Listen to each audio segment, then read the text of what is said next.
शागिर्दों के नाम सीखेंगे। मत्ती 10 बाब उसकी दूसरी से चौथी आयत मुकद्दसा। और 12 रसूलों के नाम ये हैं।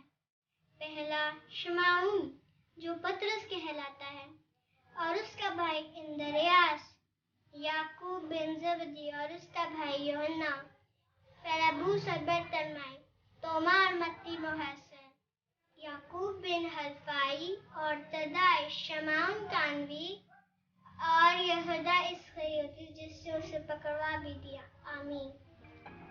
लूका 6 बाब 13 से 16 आयतें मुकद्दसा।